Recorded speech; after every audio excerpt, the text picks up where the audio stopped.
Jason web token অথবা JWT, এই টার্মটা যদি কখনো শুনে থাকেন, এটা কি জিনিস? ওয়েল, সিম্পলি এইখানে যে জিব্রিশ লেখাটা দেখতে পারতেছেন, অনেকগুলো ক্যারেক্টার হাবিজাবি, দেন ইভেন ডট, সবগুলো একসাথেই, এটাই হচ্ছে একটা জেসন ওয়েব টোকেন। এটা কি আসলে?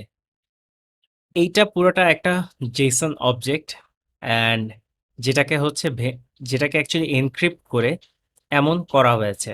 আমরা যদি jwt.io এইখানে যাই, অ্যান্ড যেটা আপনি প্রেজেন্টেশনে দেখেছেন সেটাকে যদি আমি এইখানে পেস্ট করি, ওয়েল, এই যে এইটা, যেই এনক্রিপ্টেড যে ডেটাটা, এই অবজেক্টটাকে এইটাতে কনভার্ট করা হয়েছে।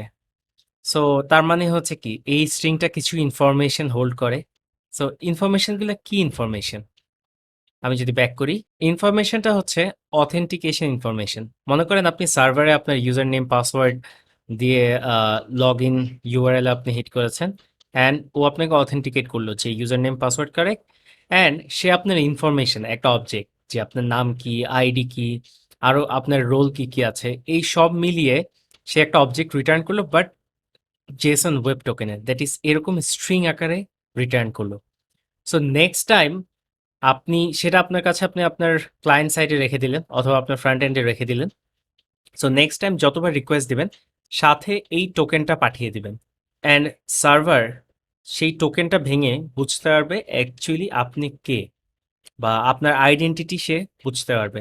আমি আরেকটা এক্সাম্পল যেটা দেখিয়েছিলাম, এখানে JWT বলে রেখেছি, এটা actually JSON web token. So ও এই আইডিটা কুকিতে পাঠালো আপনাকে সার্ভার, অ্যান্ড এটা আপনার অটোমেটিক কুকিতে স্টোর হয়ে গেছে। অ্যান্ড প্রতিবার ফিউচারে যখন রিকোয়েস্ট দিবেন, এই যে JWT টোকেনটা কিন্তু আপনার ওই রিকোয়েস্টের সাথে চলে যাবে। সো এই JWT টোকেনটা ভেঙেই সার্ভার বুঝতে পারবে, আপনার আইডেন্টিটি বুঝতে পারবে। বাট একটা জিনিস খেয়াল রাখবেন, এই টোকেনের এগেইনস্টে আপনার অনেক ইনফরমেশন আছে, ডিটেইলস আছে। সো এই ইনফরমেশনগুলো কিন্তু ক্লায়েন্ট সাইডে রাখা, তার মানে হচ্ছে আপনার ফ্রন্ট এন্ডে রাখা। এই আইডি আমরা খুব ইজিলি ভাঙতে পারি, যে এইখানে যেই স্ট্রিংটা আছে সেটাকে ভেঙে ইনফরমেশনগুলো এক্সট্রাক্ট করতে পারি বা দেখতে পারি। আমরা এটা দেখিয়েছি JWT.io তে যেয়ে। সো এই ইনফরমেশনগুলা আপনার ব্রাউজারে স্টোর করা থাকে, এবং সেটা কুকিতেও থাকতে পারে। সেটা চাইলে আপনি সেশনেও রাখতে পারেন, তখন আপনি ম্যানুয়ালি কন্ট্রোল করলেন, আর লোকাল স্টোরেজও আপনি রাখতে পারেন, কোনো সমস্যা নেই। সো যেখানেই রাখেন, প্রতিবার রিকোয়েস্টের সাথে এটা পাঠাবেন, পাঠিয়ে আপনি নিজেকে অথেন্টিকেট করে ইনফরমেশন আনবেন। Simple. So Jason web token কি জিনিস?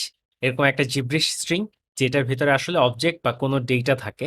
সো আপনি হয়তো চিন্তা করছেন যে হোয়াট ইফ কেউ আমার এই কুকিটা নিয়ে, বা আমার যে কুকিতে যা স্টোর করা আছে সেটা নিয়ে, অথবা আমি এটা লোকাল স্টোরেজে সেভ করলাম, সেটা কেউ চুরি করে নিয়ে গেল, নিয়ে হচ্ছে তাদের লোকাল স্টোরেজে দিয়ে কোনো একটা, ফর এক্সাম্পল আপনার ইউনিভার্সিটি ওয়েবসাইটে লগ ইন করতে গেল, এবং প্রথম রিকোয়েস্টেই তো সে দেখবে যে হচ্ছে সেটা কুকিতে আছে এই ওয়েব টোকেনটা, অ্যান্ড বা কুকিতে যে কোনো কিছু আছে, যে কোনো রকম অথেন্টিকেশন, সেটা জেসন ওয়েব টোকেন হতে হবে এমন কিছু না।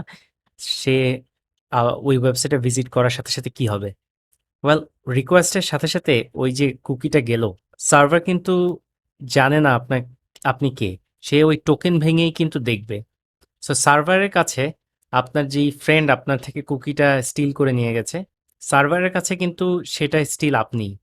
সো ইয়েস, এইভাবে কুকি স্টিল করে আপনার ইনফরমেশন, আপনার অ্যাকাউন্ট হ্যাক করা পসিবল, বা আপনি সার্ভারের কাছে আপনার ফ্রেন্ড আপনার হয়ে অ্যাক্ট করতে পারবে, সার্ভার বুঝতে পারবে না।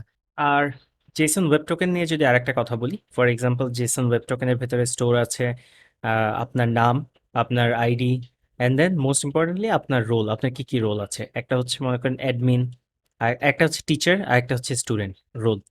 সো আপনি মনে করেন, চিন্তা করলেন, আচ্ছা আমি যদি ওয়েব টোকেনটাকে এডিট করে, আপনার আপনার টোকেনটাতে আছে স্টুডেন্ট, আমি ওটাকে টিচার বানিয়ে দিই, দেন ওটা থেকে একটা জেসন ওয়েব টোকেন জেনারেট করলাম, অ্যান্ড ওইটা হচ্ছে প্রোভাইড করলাম। অ্যাকচুয়ালি জেসন ওয়েব টোকেনগুলা আপনি ভাঙতে পারবেন না বা এডিট করতে পারবেন না অ্যাকচুয়ালি। সো আপনি যদি এখানে একটা জিরো চেঞ্জ করেন, একটা ইভেন ডট চেঞ্জ করেন, একটা স্পেসিংও চেঞ্জ করেন, এটা ইনভ্যালিড হয়ে যায়। সো আপনার কাছে যে ইনফরমেশনটা, যে স্ট্রিংটা আসছে, এটা একটা ফুল, চিন্তা করেন, ইনট্যাক্ট। এটার মধ্যে কোনো কিছু যদি আপনি চেঞ্জ করেন, এটা ইনভ্যালিড হয়ে যায়। সো কুকির একটা কথা বললাম, জেসন ওয়েব টোকেন নিয়ে আরেকটা জিনিস বললাম, but yes, cookie stealing exist. Cookie steal করে যে কেউ আপনার অন বিহাফ অফ ইউ সে অ্যাক্ট করতে পারবে আপনার সেটা আপনি। সো এটা একটা জিনিস। বাট জেসন ওয়েব টোকেনের সাথে এটা মিলাবেন না। জেসন ওয়েব টোকেন হচ্ছে কাইন্ড অফ কিভাবে ডেটা পাস করে এইভাবে হচ্ছে স্ট্রিং দিয়ে বা কোনো একটা জিব্রিশ টোকেন দিয়ে। আর সো এই ভিডিওটা এই পর্যন্তই। সবাইকে ধন্যবাদ।